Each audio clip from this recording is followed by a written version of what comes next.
Hello and welcome to Classics Now. Our festival is currently underway in Dublin in venues all across the city, and we are delighted to present our fourth edition. We're supported by cultural institutions, partners, and we're funded by the Arts Council of Ireland. Thank you to everyone who makes this happen. I'm delighted to present our two speakers this evening for an in-depth conversation about Homer's Iliad, and in Emily Wilson's stunning new translation. Emily Wilson is a renowned classical scholar and author and translator, and her 2017 translation of Homer's Odyssey was acclaimed. Emily Wilson is the College for Women class of 1963 term professor in humanities and is professor of classical studies also at the University of Pennsylvania. Welcome, Emily. She's joined by Charlotte Higgins, journalist, author, classicist, who is the chief culture writer with The Guardian and whose books include studies of Greek myth, of Roman Britain, and a beautiful book, Red Thread, about mazes and labyrinths. Charlotte was a guest with us here at Classics Now in Dublin 2 years ago, and I'm really pleased that she joins us again this year for the festival. And I'm going to hand you over straight away now to Charlotte to begin this conversation. Thank you for watching. Hello, Emily. It's absolutely lovely to see you. I want to start this conversation by taking you back to our shared past. Because once upon a time, many years ago, you and I were fellow undergraduates at the same Oxford College, learning side by side about the Iliad and the Odyssey. And I want to take you, I want to ask you about that, your early relationship with Homer. Were you already in love with Homer by the time we were studying under the same tutors together? Yes, I was. I mean, so we first met, as you say, when we were 18, and it's sort of amazing that we're still talking about the Iliad, huge numbers of years later, when we're all grown up. I was already at that stage very much obsessed with Homer and the Iliad in particular. And I mean, I guess a lot of the reason I wanted to go to that college where we both went to Balliol College, Oxford, was because Jasper Griffin, our Homer tutor, had written a lovely little book called Homer on Life and Death. And I thought, oh, this is reading Homer in a way that invites you to think about how this poem is taking life seriously and mortality seriously. And I still think this poem as a guide to life is really profound. And I already felt that as a teenager, even though I didn't know the poem nearly as well as I do now after many more years of reading it. What was it that first got you there? I mean, I too loved the stories of Homer, if not Homer, the Homeric poems as a child, largely because I had a really beautiful book of retellings of stories from Homer that had somehow snuck its way into the not very classical bookshelves of the Higgins household. Yeah. And I used to, this is kind of an appalling admission, which I'm now going to broadcast to all the lovely watchers of the Classics Now festival. I used to pretend to be the goddess Athena. Yes.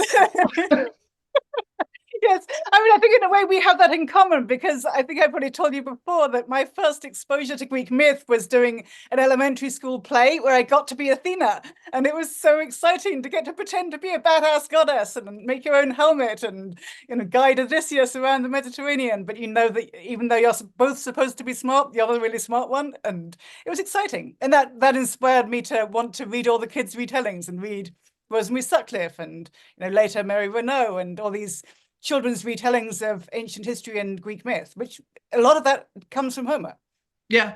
And I think it's a sort of really crucial reminder as well that even though the poem we're about to discuss of the Iliad is, in many ways a very male-oriented poem, it's a poem about warriors killing each other, and my God, the sort of tragedy, the endless death, the kind of raucous, clanging, terrifying sounds of the battlefield,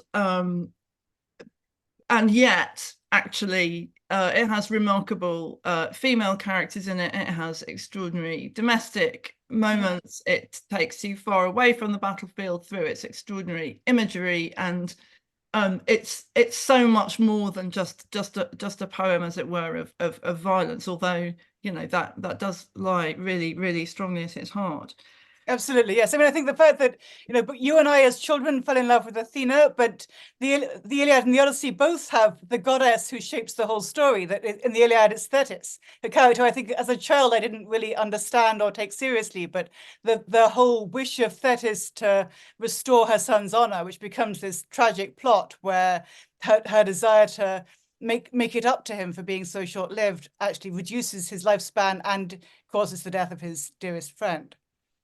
And of course, women are just baked into the structure of the Iliad, aren't they? Because they are the sort of, you know, the human belongings, the captive women who, you know, are raped. They become property of men.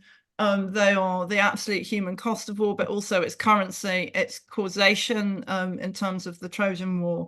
That they sit at the absolute heart. They're the sort of engine.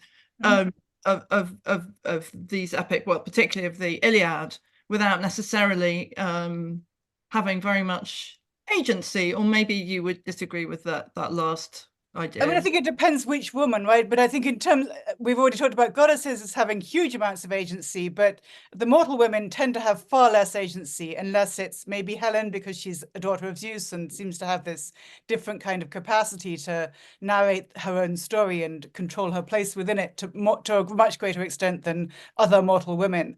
But the whole poem is sort of bookended around the experiences of mortal women, first who are captured and enslaved and handed off from one warrior to another, in book one in the quarrel, but then it ends with the voices of three women lamenting. So we have this way that women's voices, as well as women's bodies, really matter in this poem, because once the warrior guys have all killed each other, the survivors are going to be these enslaved women. I want to take it, talking at the end of the poem, I want to take us right back to the beginning of the poem and really to talk, you know, about translation, of course. And you have this great and beautiful line for the start of the Iliad: "Goddess, sing of the cataclysmic wrath." The cataclysmic wrath, which is such a great phrase, and it's so high-toned. You know, we're definitely, although the way you have rendered this poem, Emily, is so fast, right? It's, as you know, I know you were aiming for that and you absolutely succeeded. It's exciting, it's swift, it's not sort of overburdened by extra explanations and vocab. It prioritizes speed and excitement, because I know that you want to recreate the sort of what we think was the original experience of hearing this poem, which is a kind of an amazingly exciting form of entertainment, and more than that, about learning about life and death, but at its heart, exciting. So, and yet, as it were, in the first line, you have these kind of highfalutin words that don't let us imagine that this is anything less than epic poetry. And I want to remind us, all viewers as well, of the first line of your Odyssey translation, which is, "Tell me about a complicated man." So you go from cataclysmic wrath to complicated man, which have exactly the same number of syllables and the same rhythm. And you are, of course, echoing the fact that in those poems, the original Greek, it doesn't do line endings of cataclysmic wrath or complicated man, but those words start the poem. So Andromache and Epithets, the beginning of the Odyssey, tell me about a man, and the man is the first word, and men in Iedathea sing of the wrath, and the wrath is the first word. So the poems very conveniently tell us what they're about. Yes. In the first word, a man and wrath. Yes, exactly. It's about a man, and the Iliad is about wrath. And rendered it in these lovely rhyming ways, which of course was deliberate. I mean, surely. Yes, of course, yes. I mean, I don't think, and this whole question of how do you convey the sort of structural and linguistic and sonic qualities of the original in a completely different language? There were these sort of very basic problems, like in both cases, in the original, the object starts the sentence, which you can't really do in English. I mean, translators have tried to have the Iliad start with rage, sing rage, and then you end up having to repeat stuff that the original doesn't repeat, because otherwise you can't make it clear that rage isn't the one that's doing something. Rage is having something done to it, which is being sung. So I ended up sort of thinking there's a way to have that same kind of oomph by having those two crucial words, man and wrath, as the final word in the first line, which is also an emphatic position in the line. And I think also just the contrast between the Odyssey is about a man. This is very ordinary vocabulary. Anna is sort of in the top 20 most common words in ancient Greek. It's like the first word you learn. First word you learn, basically, yes. It's normal. Whereas menace is absolutely not in the top 10 words you learn. It's a weird kind of, even if you're learning the language for emotions, this is a weird kind of emotion. It's a divine kind of emotion. Usually that word is applied to gods and goddesses, not to human beings. And it's modified by this polysyllabic participle, ulomenen, which I try to echo with. Which is a terrifying word, meaning something unbelievably destructive. It's unbelievably destructive. And if I render that by something like really deadly, then it doesn't sound deadly enough. So I need a word that really gets you the sense of this really is something beyond even the terror of normal human anger. It's something more than you've experienced before. Right. Then there's something elemental about the word cataclysmic as well. You think of disaster, disasters on a kind of natural scale. Yes. Which I think there is in Achilles' wrath, that he fights the river. He takes on more than human adversaries. He's going beyond the norms of even the most deadly and horrifying ways people behave in war. And I guess also maybe does it point a little bit towards the fact that the reason we keep reading these poems and the reason we keep translating these poems is because they are fresh for every new pair of eyes that alights upon them. They're fresh for every generation. And there's an infinite way in which the poems can be read. And you point this out in your amazing translator's note and introduction to your new translation, that one way in which we might read the Iliad now is in light of our environmental disaster. There is a lot of, particularly in the extraordinary imagery of the poem, a sense of a kind nature out of control, nature disturbed, big natural events, and I guess cataclysmic maybe points to me a little bit in that direction. I hope it does a little bit. I mean, it doesn't need to hit you over the head with it, but I hope it does a little bit, because I think that's definitely there in the poem. And of course, reading with an eye to climate disaster isn't something people were asking about, 100 years ago, or even 50 years ago, or even when we were 18. But I think, nowadays, sort of reading about how Troy is going to be completely obliterated in future times, which we get in that amazing passage in the middle of the poem, when we're told in the future, not only will this city be destroyed by the Greek warriors, but also the gods will send all the rivers to flood the plain, and no one will be able to live here anymore in the future. It's both human disaster and climate disaster, which is going to obliterate this beautiful, rich human habitation. And I think it's impossible not to be aware of the ways that this poem represents the whole world, including animals and plants and objects, as so deeply alive and yet so short-lived. Beautiful. I'm sure that I'm right in assuming that all the attendants of the fabulous Classics Now festival know this poem well, but it might be worth a tiny reminder of what we're dealing with here. Emily, can you do a sort of 5-sentence version of the Iliad? If not, I can have a crack at it myself, but I think you'll probably be better qualified. I can try, and then you can fill in with a sentence or two if I leave stuff out.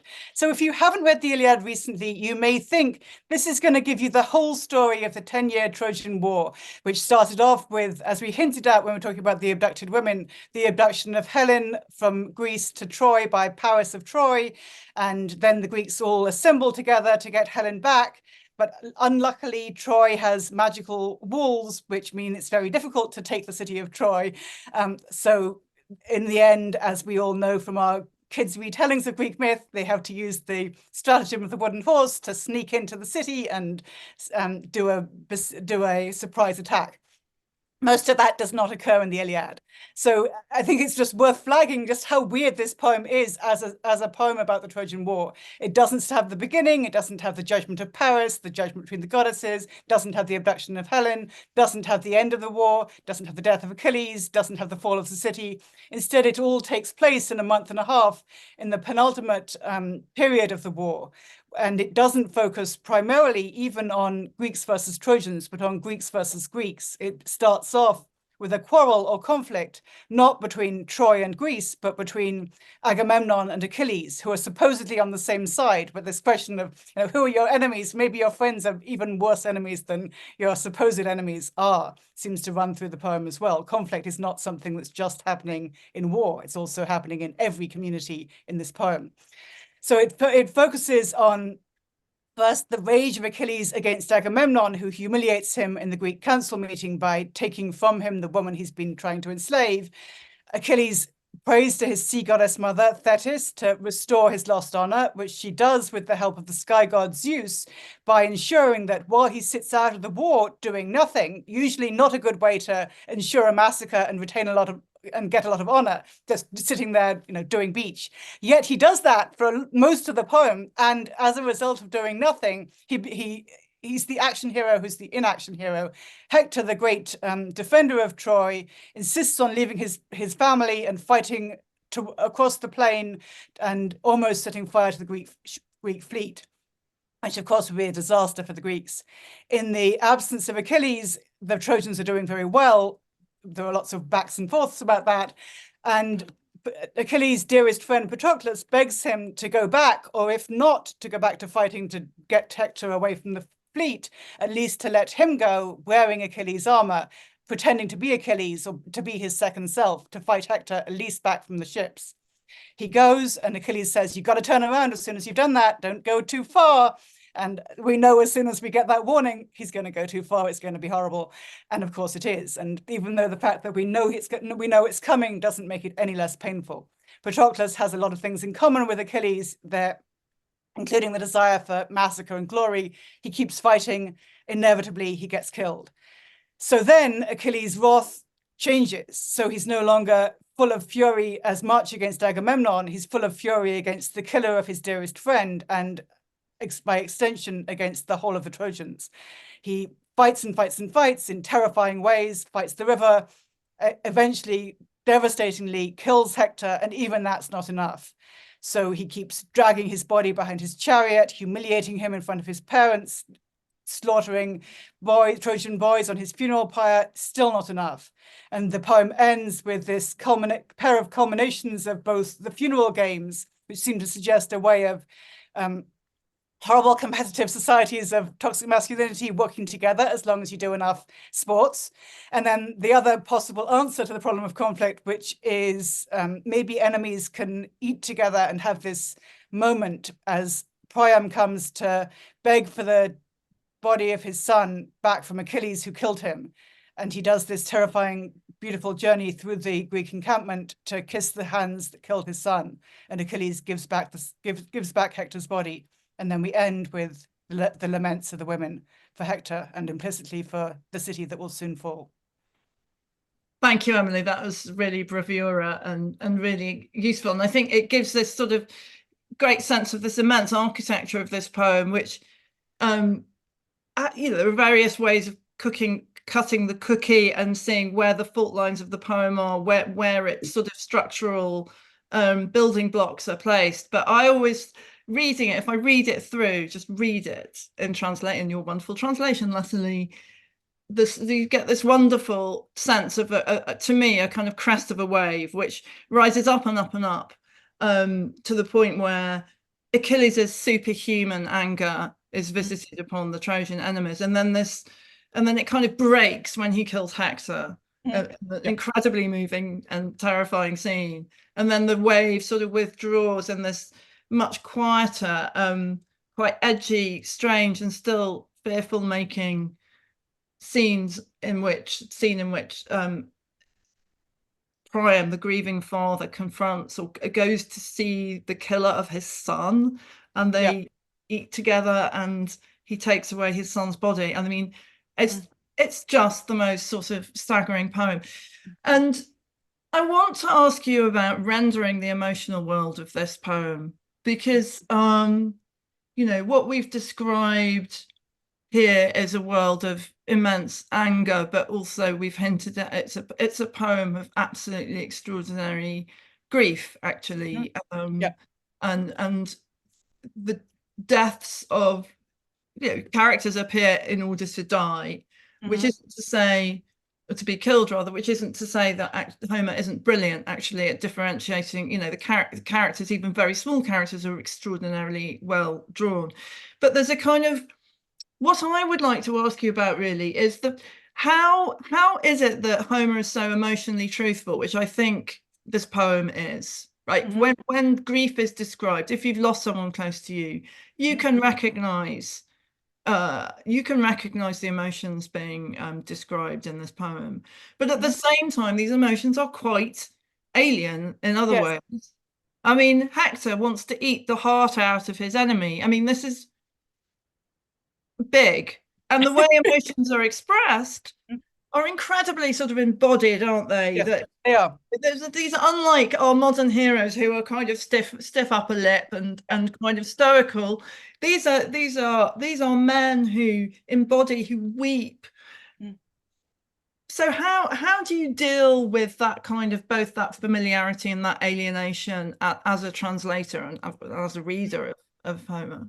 Yes, I mean, I'm not sure that I have a sort of magic solution for how to do it at every moment. I mean, I absolutely agree with you that that's the effect, that you have a sense both of, you can entirely understand this is how it feels to be someone who's lost your child, as Priam is, and yet he's rolling around in the dung, which modern parents who've lost their children don't usually do.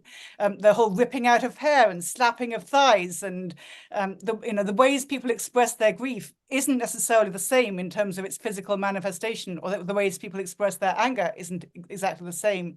And yet it's all so visceral. I mean, that even the imagery by which Achilles talks about anger as something that builds up like smoke, and first you take it in and it's like honey, it's sweet, because of course it's fun to be angry with people, and yet then it bursts up inside you and chokes you because it's like a burning city inside you, and it's getting bigger and bigger. And you can have a sense of this is what it feels like to be in this body, as well as to have these emotions, that there's no separation between having this physical experience and having this cognitive and emotional experience, where there's this very, very close relationship between grief and rage. And the manifestations aren't exactly the same as they would be in, and there are ways that the manifestations of wrath and of anger and of grief are very culturally specific, that people don't conduct funerals the same way all around the world. And certainly the ways people physically and culturally express their grief in the Iliad are pretty alien, and yet they're so relatable because they're so clearly demarcated.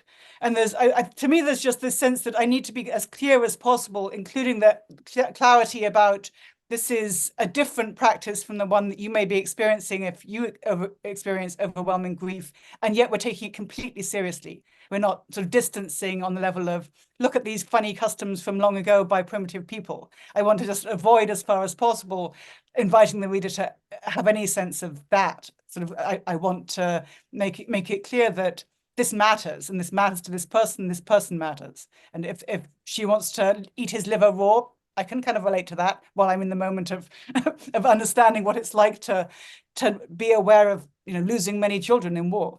Maybe even if you wouldn't necessarily say it, if you're a modern person, maybe you'd feel something like that. If somebody when you were talking about people losing children, I know people who've lost children, and I'm sure they feel like doing all kinds of things. Yeah, me too. Don't necessarily do it. I mean, we can't say in modern society most of the time, and we're not supposed to roll around in dung, but maybe we sometimes want to. Yeah. But what you've just said to me makes me think about choices you've made about language, and we've alluded to this before when we were just talking about the first line of the poem. I mean, the language of the original Greek is kind of strange, right? In that we think, or we know, research has shown that this is not a Greek spoken by anyone ever. It is a kind of amalgamation or a conglomeration of dialects, regional dialects, as it were, and also sort of time differentiated ways of expression. Yeah. And this is partly to do with the fact that the poem that we have is a kind of thick poem in time, because it's based on this long oral tradition that at some point somebody using some exciting new technology called writing decided somehow to write down, and we don't really know, we don't understand the process of that really, right? Yeah. In fact, the TLS reviewer, Nick Lowe, the classicist in the Times Literary Supplement, wrote a nice phrase, I think. He said, in at least some sense, it was 5 centuries or more in the making, and encrypts the obliviated memory of a world on the other side of a dark age so dark that its own audiences were only vaguely aware it had ever happened. So there's this kind of glorious sense of this alienation in a way, and the thickness of time, and yet I mean, you can't really render that, or you could render it in English, but it would lead to a lot of losses in other ways, I guess. I mean, Yes. How did you tackle this? Yes, I thought that's one of those sort of completely impossible translator dilemmas, where I can't do both those things at once. I can't convey both what we were talking about before, the emotional viscerality, the directness of narrative, the syntactical clarity, the fact that, you know, we know audiences in antiquity were excited and moved by Homer and found it both educational on some moral level, but also, you know, thrilling and tear-jerking and all that. If I also do, there was a famous sort of experimental translation in the late 19th century by Francis Newman, which uses lots of different dialect words from different bits of English. And it's kind of fun, but it is completely unreadable. And it sort of makes the Iliad sound like Finnegan's Wake. I mean, it sounds like a modernist experiment if you make up a traditional language.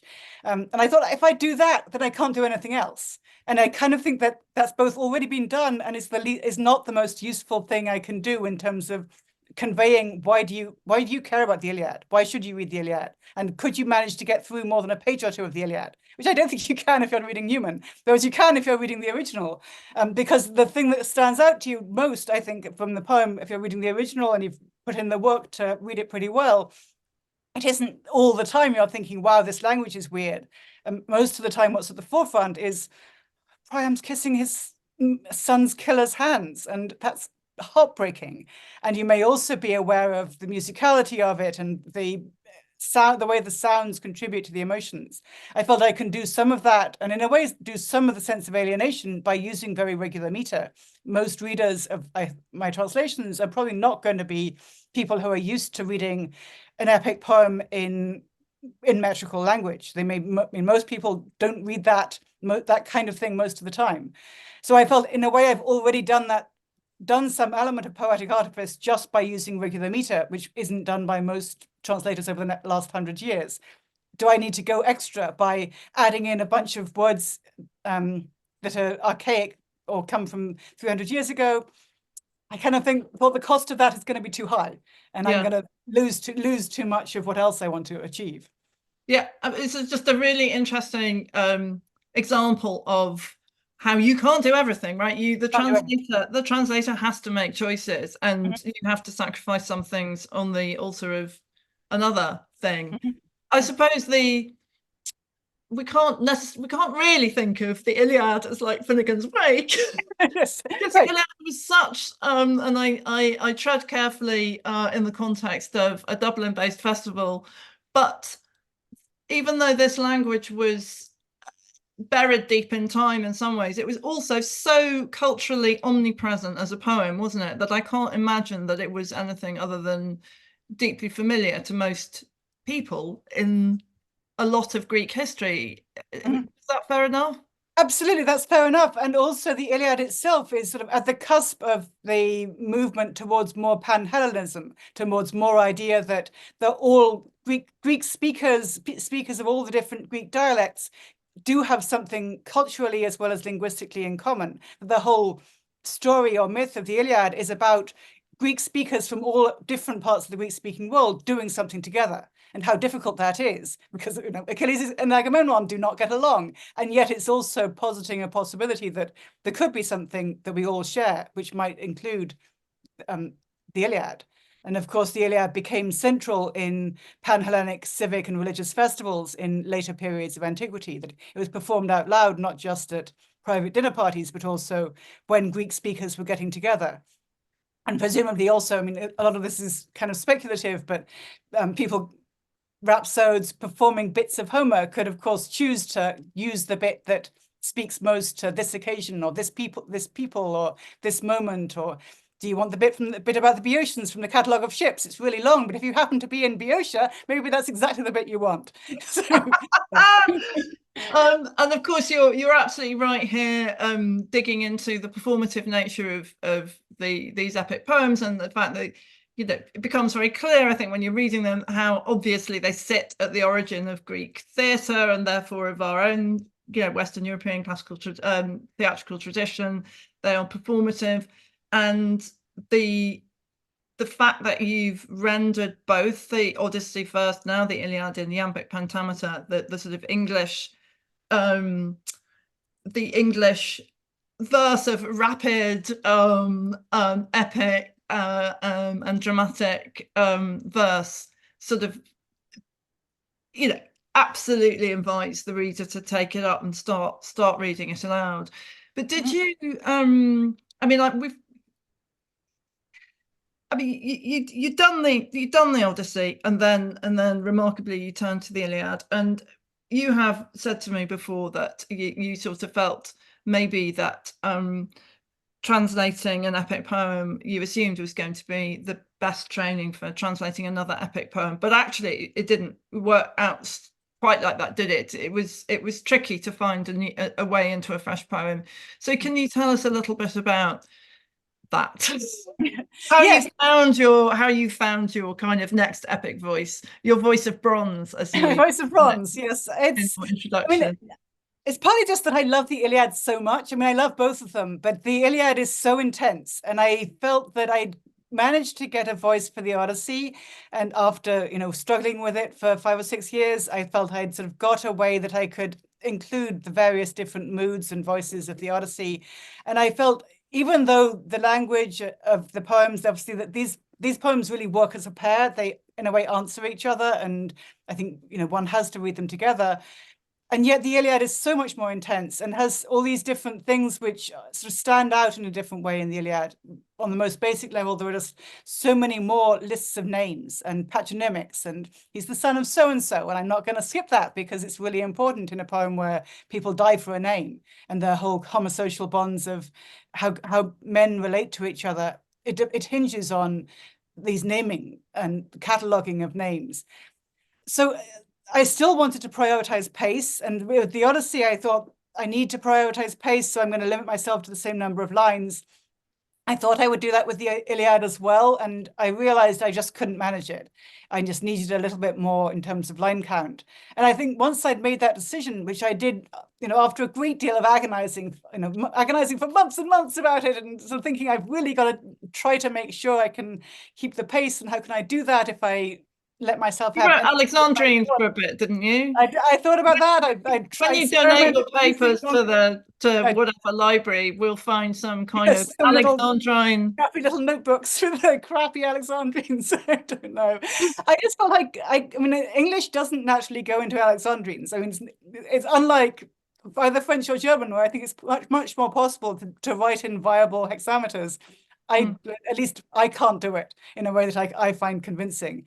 And I didn't want to sort of make Homer sound like Longfellow, and I think that's, I wanted to have that rapidity that is actually really crucial in the original, as an essential element in the storytelling. And it just seemed to me that after many, many experiments and drafts, that I needed more lines. And I actually think that had a good effect in terms of aeration of the narrative and the verse, and that it allowed me to sort of create different speeding up and slowing down, which is there in the original, but to echo that in a more flexible way in the translation. And the Odyssey ended up being performed a lot. Your translation. Have you? Are there similar moves? Are people kind of itching to get their hands on the Iliad as a performance text, or as a something that can be adapted? I would love for it to be adapted. Yes. So the Odyssey was performed as a play. I saw 3 different performances, all totally different. There was 3 different productions. 3 different scripts. Oh, so yeah. There was one that was performed by veterans, and it was a very moving sort of Odysseus as the heartbroken veteran struggling to come home, and can you ever come home again? And then there was a recent one that I thought was great, that was centering on, it was set in a modern refugee camp, and it was 4 refugee women reading the Odyssey together and sort of figuring out how are the experiences of modern migrants and refugees analogous or not analogous to this ancient poem. And it was presenting that as a dramatic script. I thought it was great. I don't know yet of an Iliad sort of whole performance. I mean, I've talked to a composer who set a few lines from my Odyssey to choral music, and he kind of wants to do something with the Iliad too, which would be great. I mean, the Iliad is potentially quite daunting to put on stage because there's a lot of it, and there's a lot of action, which might be quite difficult unless you want to stage a sort of full Hollywood blockbuster, you know, sandals and spears kind of thing, which I think is not necessarily what you know, I think that's not necessarily what the heart of the poem is, because that doesn't necessarily convey the emotional intensity of it. But we'll see. I mean, I'd love to see more dramatic and musical and artistic riffs on it. I'm sure it will happen, and there may not be the most obvious thing you've ever dreamt of. Like, it sounds like that version with the refugee women, you know, who that's a kind of wonderfully left field and kind of creative thing to do. Really good. Yes. Yeah. But you mentioned veterans there, and I know from reading the introduction to your Iliad. By the way, not only is Emily's Iliad worth buying because of the translation itself, which is superb, but it is just a sort of wonderful resource, because she writes beautifully about the poem, really shows her workings in terms of how she tackled and translated the poem in a very lovely and human way. And it's also stacked with notes and maps, and it's really, really good, my friend. So you must all buy. Thank you. Get a lot of bang for your buck, and it's quite a heavy book. Yes. You can also get the Kindle or the audiobook if you don't want to lug it around. That's true. But you mentioned in your introduction that you spoke to cadets at West Point, the training academy, officer training academy in the US, and that you spoke to veterans. You know, what do modern combatants think of this very ancient poem about competence? Mm-hmm. I mean, I know of several sort of Homer reading groups done by veterans, and I think for some veterans, it's reading Homer and slowly in translation and discussing bits of it is a way of sort of getting at these very painful experiences of combat that can be very hard to talk about. I mean, of course, you know, PTSD can very often be associated with finding it difficult or impossible to talk about the experiences of the battlefield, the experience of having killed people, and the experience of having been so close to death for however long it is that people have been in combat. And reading Homer, especially the Iliad, can be a way of sort of enabling those very difficult conversations, partly because it just centers the experience of conflict and the experiences of battle rage and the passion to kill, as well as grief and mortality. I mean, I also just would flag that I've talked to sort of non-combatants who sometimes, especially if they haven't spent much time with Homer, sort of assume Homer must glorify and idealize all the male warriors. They're so great, they're heroes, we love them. They're like Superman and Batman, zap, zap, zap. And if you talk to combatants or cadets, that is not the response. The response is taking it much more seriously in terms of, what is Achilles doing with his men? If you're an officer, you should not be letting down all of your people by sitting out and letting them die while you're just strumming the lyre. And I mean, I certainly got that response repeatedly from the West Point community, that they were really quite shocked by the idea of the failures of leadership that are exemplified by these sort of supposedly great leaders.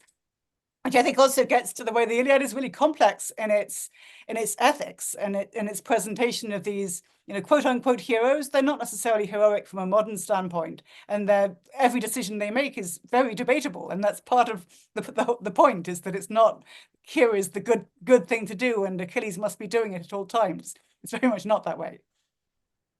That's very interesting. And I mean, of course, that leads me to think about the fact that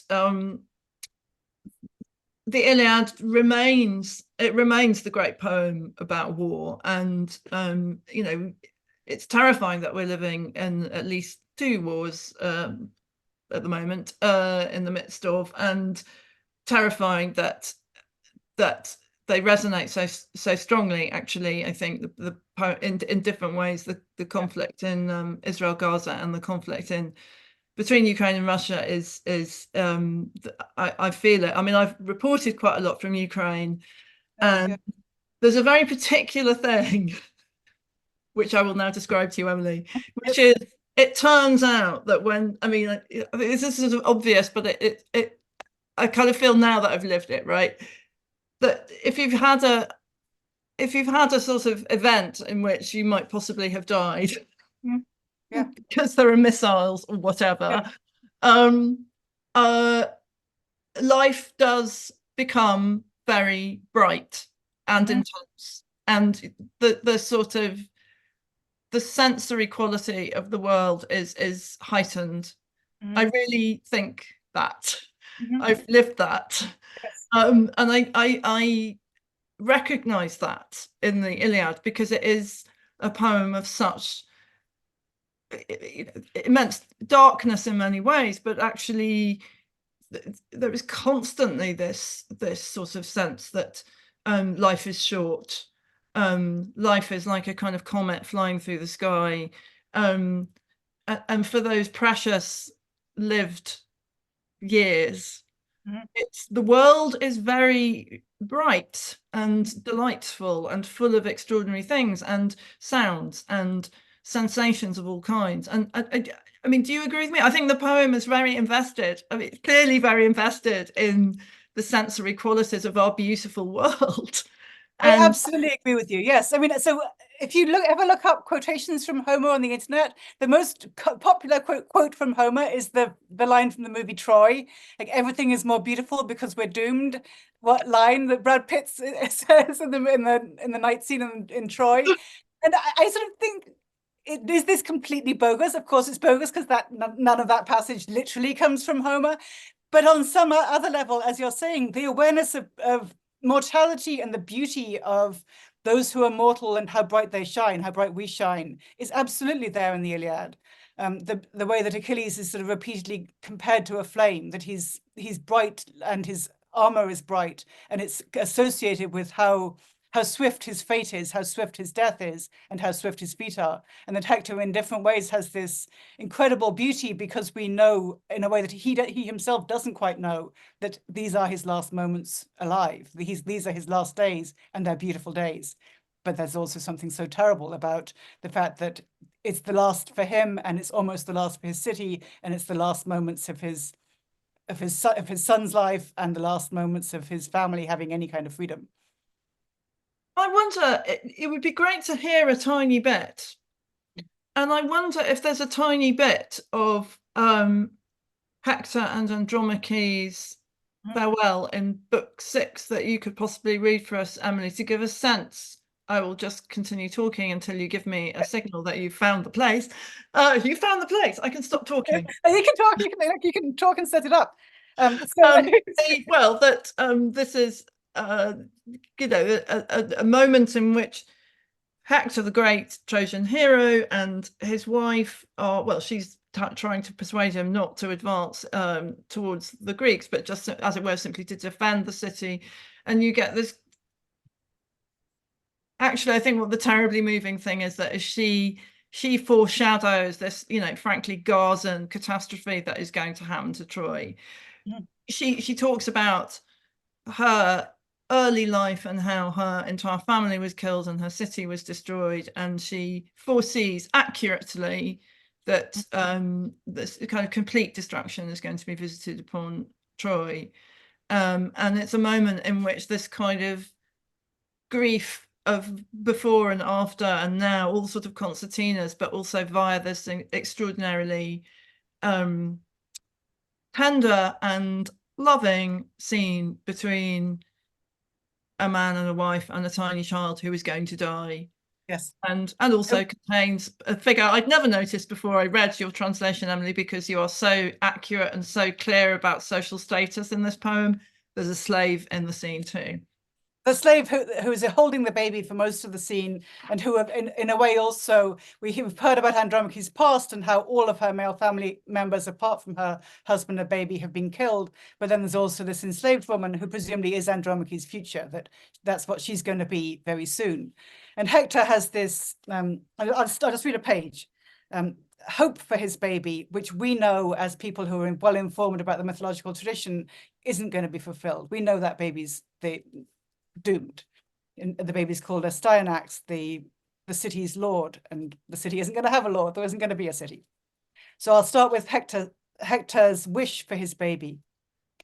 I hope they say when he comes back from war, this man is so much better than his father. I hope he kills an enemy of ours and brings his blood-stained arms and armor back and makes his mother happy.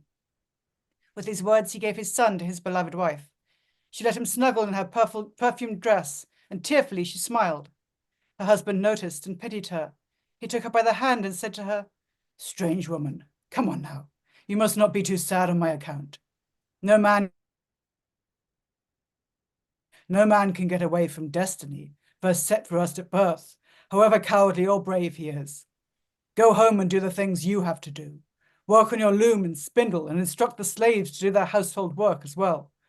War is a task for men, for every man born here in Troy, but most especially me." When he had finished speaking, glorious Hector picked up his helmet with its horsehair plume. His loving wife set off for home, but kept twisting and turning back to look at him. More and more tears kept flooding down her face. Quickly she reached the rich and well-built house of Hector, killer of men, and there she found a multitude of women slaves inside. She prompted all of them to start lamenting, and so they grieved in his own house for Hector while he was still alive. They knew that he would never come back home again from war. I mean, it's completely heartbreaking. So heartbreaking, yes. And it's also, I mean, there's so many layers of the heartbreak, right? Because Hector's wish is that the war will continue and that his son will get glory in war in the future. But that's not going to happen either. But the fact that there isn't even a wish for peace in the passage, that Andromache's wish that we can just sort of stop time, stop advancing, nobody's going to listen to that. At least no man is going to listen to that in the world of this poem. The Hector is referred to as killer of man in that passage, which is a kind of really abrupt and violent interjection into this deliciously tender scene. It's a reminder that he is a slaughterer as well as a loving husband and father. And that makes me want to ask you about these epithets that we hear so much about in Homer. Yes, we talked already about the fact that there's this long oral history. The poem isn't sort of composed one-off in the way that Pride and Prejudice was written. It's building on and using the tropes of centuries of oral tradition, which includes both the characters, the stories, and also a lot of the sort of Lego building blocks of how do you compose a poem orally. And you do it partly by having every noun is going to have some standard things that go with it. So Achilles is always going to be swift-footed. Agamemnon is always going to be shepherd of the people. Hector is going to be Hector of the glittering helmet, or Hector killer of men, or Hector tamer of horses. And in many cases in the original, the composer can slot in a different epithet depending on which position of the line it is, so that it can help you fill out the line if you're oral composing and need a second to figure out where you're going next with the scene. You can use something which will fit into the line. And that was really a challenge for me as a translator, to just sort of figure out how much of this repetition can I keep totally repeated within all the other constraints, and also without boring the literate reader to tears. because I think in the original it doesn't feel boring. It feels this is part of how this poem composes its world. This is traditional. And of course, if I make up epithets, they're not traditional, they're made up by me. And so there's a way that it's quite difficult in translation to evoke the same kind of effect, whatever that might be, of repeated formulaic epithets that's there in Homer.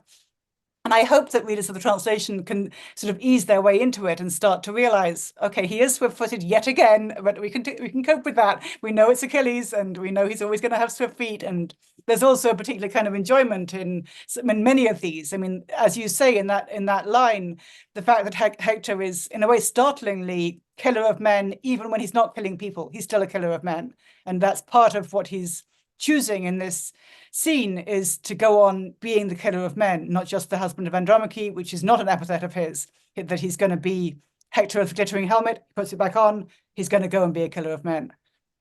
Yeah, there's a sort of curious effects of the epithets to me, which is, you know, sometimes they do feel like things made to slot into a kind of line structure, but but as you say, they can bring this sort of immense irony with them, even when they feel somehow inappropriately used. So I always find it ineffably moving. I find it moving too. Yes. Horses. Yes, exactly. You know, yes. The thing somehow, why is Tamer of Horses more moving than of the glittering helmet or Killer of Man would be? But it is. I think it is. I mean, partly because we've learned so much about those horses and how Andromache loved feeding them herself, and they, in a way, they were like the only other family she had left was those horses. We know those horses, and that also he's. I mean, one can say tamer of horses, one can say breaker of horses, because it's not necessarily a gentle thing that's being done to those horses to make them pull chariots in war, but it speaks to all the life that's there in Troy while there is life in Troy, that it's not just human life, but all this animal life and cooperation between humans and animals, that all of that's gone once warriors are all dead.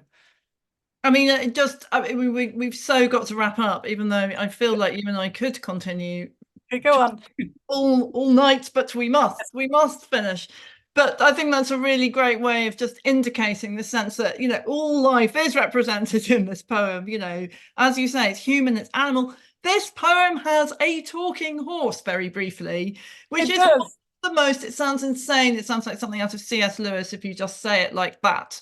But actually, when the horse opens his mouth. It's gorgeous, yes. And the horse, and also the fact that the horse opens his mouth and says, "You're going to die." That what the magic of having a talking horse, you might think if you were in a different kind of story or a different kind of poem, surely that's going to mean he can, you know, start fluttering off as if he's on Pegasus and escape, and it's going to be just fine, and it's going to help in some way. And all it does is remind Achilles, all Balius, the talking horse, can do is remind Achilles, "You're mortal, you're going to die." And Achilles says, "Yes, I know." And so it's not like having immortal horses or immortal heritage or even God-made armor. Does that do you any good in terms of another second of life? It doesn't. I fear that is the ultimate, although it's not a very cheerful note on which to end, that is the ultimate, that is what the poem tells us. Our lives are short and we will die. Emily, yes. I do have one further question for you, which is a frivolous question, and I know that everyone watching is going to applaud me for asking it. Can you show us your tattoos? My horses, yes, I got my horses. They are the horses. Yeah, they were the horses.